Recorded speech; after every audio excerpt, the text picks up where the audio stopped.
Hello Cancer, welcome. Tingnan natin kung ano yung current situation mo ngayon. Then, mamaya tatanong natin kung ano yung payo, okay, sa current situation mo. Give me the message. Ano yung current situation nyo? Hindi halos lahat makakatugma sa babasahin natin, kaya be open-minded po, okay? Give me the message. Ano yung current energy mo? Cancer. Meron ditong temperance reverse. Kumbaga, yung current energy mo dito, nahihirapan ka mag-desisyon, meron kang pinag-iisipan, meron kang pinaplano. Kasi lumabas siya ng naka-reverse. Kumbaga, nakakaramdam ka dito ng, yung tipo na may pinoproblema ka, na kung saan nahihirapan kang solusyonan ito. Ganon. Pero ganon pa man dahil lumabas yung naka-reverse, nararamdaman ko ditong malalampasan mo to. Kung ano man yung mga kinakaharap mo ngayong problema or sitwasyon mo sa panahon ngayon, malalampasan mo to, okay? Sinasabihan ka lang dito na kailangan mong mabalanse yung situation mo, wag mo masyadong kaisipin, then sinasabihan ka din dito na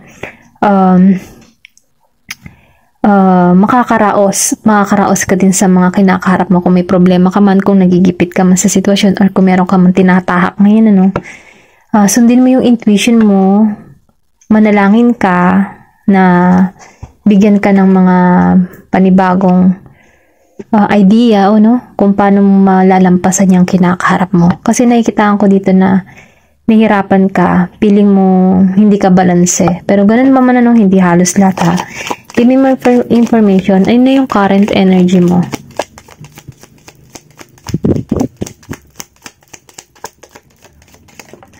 Tumalsik to.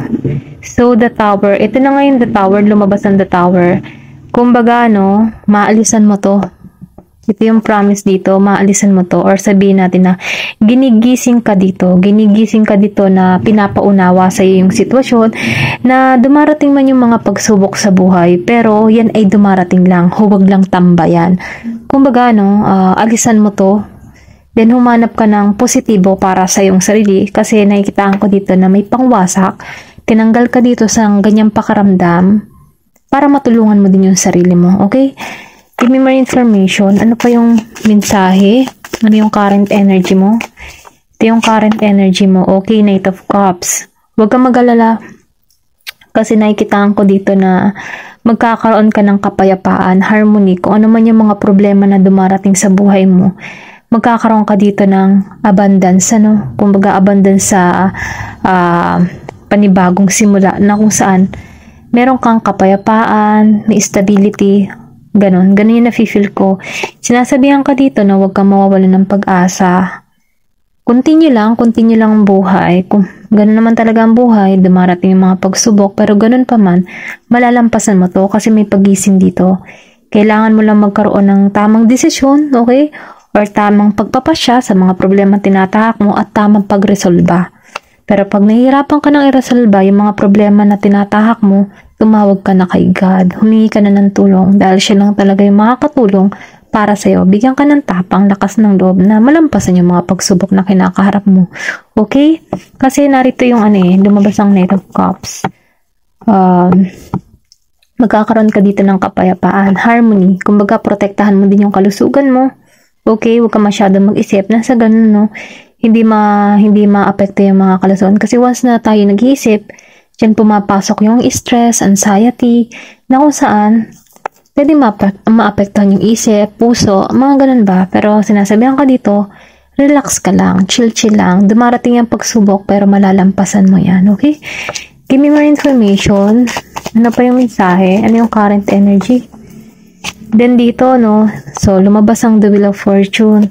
Kumbaga, sinasabihan ka dito, may mga pagsubok ka mang kinakaharap, pero malalampasan mo yan. Kasi narito ang Wheel of Fortune. Maybe ginigising ka dito, tinuturuan ka dito, na kung saan magpakatatag ka. Huwag kang mawawalan ng pag-asa. Kapit ka lang. Kasi, ayan kung makikita mo, mayroon ditong puso. Then, puso din yung hinahawakan mo dito. Kung ano man yung mga problema mo, kung sa larangan din ng pag-ibig ang problema mo, huwag kang mag-alala, magkakaroon ng kapayapaan yan, okay? Kasi, protektahan mo yung puso mo. Kasi nakikitaan ko dito na meron ditong tamang oras na kung saan yung magandang kapalaran ay naghihintay sa'yo, magpakatatag ka lang, huwag kang susuko, okay? Tingnan natin kung ano yung mangyayari in the near future. Ayan. Ano yung gabay or payo para sa'yo? Give me the message. Ano yung gabay or payo? In the near future, ano yung naghihintay in the near future? O, meron ditong the world. Kung ikaw man ay naghahanap ng trabaho, or pwede rin sabihin na kung ikaw man ay naghihintay dito, meron ditong pag-alis, okay? Kung ikaw man ay nagbabalak travel, ito yung naghihintay sa'yo, makakalis ka ng bansa, or pwede rin sabihin kung LDR situation ka, meron ditong pagtungo sa'yo. Ito lang yung nafe-feel ko kasi nakikitaan ko dito na meron ditong expansion, paglago. Okay? Then nakikitaan ko rin dito, sinasabihan ka dito, gamitin mo yung instinct mo, yung intuition mo. Kung nahihirapan ka, humingi ka ng sign kay God kung ano yung tamang decision na gagawin mo. Kasi meron ditong the world. Nakikitaan ko talaga dito na merong aalis. Okay? Aalis ng bansa. Kung ikaw man may plano o may apply abroad, meron ditong aalis. So, lumabas ang the hermit. Andito ka sa moment na magnilay-nilay ka muna, okay? Kumbaga, balabalansin mo yung sitwasyon. Kasi naghahanap ka dito ng mga kasagutan sa mga problemang tinatahak mo. Kumbaga, sinasabihan ka dito pag-aralan mo yung sitwasyon mo. Huwag kang pa bigla-bigla, no? Then, nakikitaan ko dito na marami kang matututunan, okay? Ganun pa man, iwasan mo rin dito yung mga tukso. Iwasan mo dito yung mga toxic na tao, okay? Iwasan mo na muna ito. Pero nakikitaan ko kasi dito, sa pananahimik mo, or pwede rin sabihin gusto mo munang manahimik, okay? Kumbaga, no? Sinasarili mo dito yung problema mo, or sinasarili mo muna yung nararamdaman mo. Pero sa pagsasarili mo dito, nakikitaan ko dito na makakahanap ka ng kaliwanagan. Kasi, I think na nagninilay-nilay ka sa sitwasyon na meron ka, na kung sana no makakaramdam ka ng tamang sagot sa problema mo. Give me more information. Ano pa yung naghihintay sa in the near future? So, meron ditong 6 of air. Nafe-feel ko dito, no? Yung iba sa inyo, hindi nakakatulog. Pero ganun pa man, no? Sinasabihan ka dito na huwag kang mawalan ng pag-asa. Magkakaroon ka dito ng tapang at lakas ng loob. Maybe meron kang person dito na Aquarius. Itong tao na ito, iniisip ka, okay? Maybe meron ditong pag-alis or inalisan ka ng tao na ito. Kung ito man yung nararamdaman mo sa panahon ngayon, na kung sana, no? Kasi near future to eh. Maybe nagkakaroon na kayo ng something na conflict, ganyan. Pero ganun pa man, ano, para mas mainam, para hindi matanggal or hindi magkagulo yung sitwasyon nyo, mag-usap kayo ng person mo. Ito lang na-feel ko. Yan. Give me more information. Ano pa yung mensahe para sa'yo?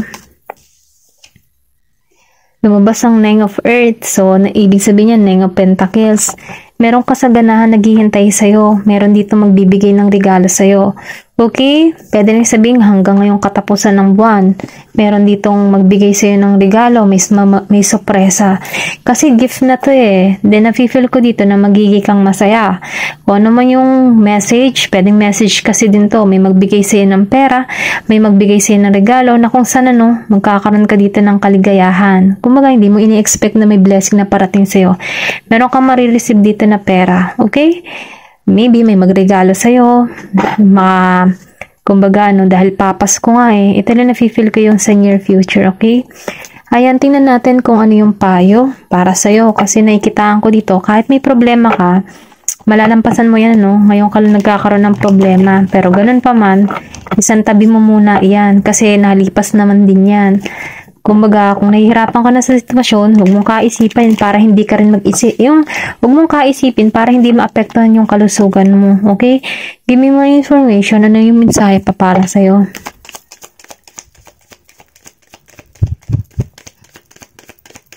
Ay! Meron ditong impatience. So, huwag ka muna magmadali. Siguro ikaw ay nagmamadali. Gusto mo makikita agad yung resulta ng mga ginagawa mo, kung ano man yung mga ginagawa mo.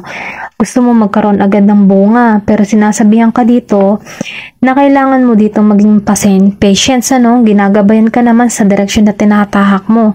Nasa tamang path ka. Kaya lang, siguro ikaw yung tipo ng tao na kapag may ginagawa ka, gusto mo agad may magkakaroon ng magandang resulta sa mga ginagawa mo. Yung bang, halimbawa, may business ka, gusto mo angat agad. Hindi naman ganun, okay? Kasi sa bawat detalye or sa bawat na ginagawa mo, sa iyong kung ano man yung pinagtatrabahuhan mo, yan ay paunti-unti. Kung ikaw may nagpaplano ng bahay, business, ano, yan ay paunti-unti na makakaraos ka din. Kumbaga, kailangan yan ng tamang panahon kasi nandito nga sa iyo ang magandang kapalaran eh. Maybe ginigising ka na dito upang magbalik loob, or pwede rin sabihin ginigising ka dito para manalangin sa kanya, lumapit sa kanya. Okay? Pero ganun pa man, ano, narito ka sa tamang path. Meron ditong acceptance. Kailangan mo lang tanggapin lahat ng mga naranasan mo, mga pagsubok sa buhay, ano? Kasi nakikita ko dito na meron ka ditong pagkakamaling nagawa, or pwede rin sabihin na meron ka ditong nasabihan ng tao na nakasakit ng salita mo, pero ganun pa man, sinasabihan ka dito na huwag mo nang kaisipin, huwag mo na masyadong kadibdibin, okay? Kasi nakikita ko rin dito na kung ano man yung mga problema na tinatahak mo, or kung ano man yung landas na ginagawa mo, no?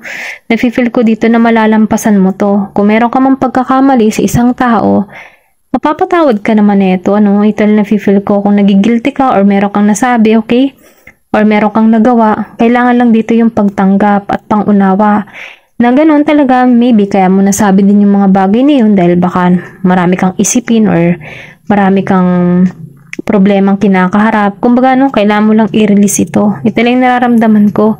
Ginagabayan ka naman dito, huwag ka mawala ng pag-asa kung ikaw man ay nabigo sa trabaho mo or may pinresenta ka sa iyong trabaho tapos hindi ka tanggap-tanggap nila. Kumbaga, no, nafe-feel ko dito ikaw ay nadismaya sa ginawa mo, sa naging resulta ng proyekto mo, pero ganun pa man, kailangan lang dito ipagtanggap. Nang sa ganun, no, hindi yung puso mo yung nababagabag dito. Kung meron ka mang napagsabihan na masakit, okay, kailangan lang dito ipagtanggap. Protektahan mo yung sarili mo. Okay? Then dito, no, gratitude. Nakikita ko dito, yung iba sa inyo, hindi halos lahat, ano, ipagpapasalamat mo yung mga blessing na dumarating sa buhay mo kasi hindi mo din naman nakakalain na magaganap to sa buhay mo, okay? Ito na-feel ko, meron ka ding pamilya na naandyan para sa'yo, naandyan para damayan ka kapag may mga problema ka. Sinasabihan ka dito, wag ka din naman mahiya na magsabi ka sa mahal mo sa buhay, no, na mga ganap sa'yo. Kasi syempre, yung mahal mo sa buhay, isa rin din yan part ng buhay mo na kung saan, ano, magbibigay ng payo para sa'yo. Para sa ikabubuti mo. Kaya may naman, no, magpasalamat sa mga blessing din na dumarating kahit maliit or malaking bagay. Ipagpasalamat mo yan, okay? Ito na yung nakikita ko. Give me more information. Balance. Matatagpuan mo yung balance. Then, iwasan mo yung mga chismis, kahit sinisiraan ka dito, iwasan mo na lang siya. Then, forgiveness, kung meron naman nakagawa ng masama sa'yo, patawarin mo na lamang itong mga tao neto. Kasi, once na rin, daladala mo pa rin hanggang ngayon, then next year, daladala mo pa rin, para kang nakakulong ka sa galit. Okay? Kaya magpatawad na. Kasi, tapos ng taong 2023, kailangan naman ng pagpapatawad. Nang sa ganun makalaya ka sa nararamdaman mo. Na mahanap mo yung balance ng buhay mo. Okay? Ito lang yung mensahe para sa'yo. Ayan po. Thank you for watching. Love and peace. Thank you for watching Glow and Peace.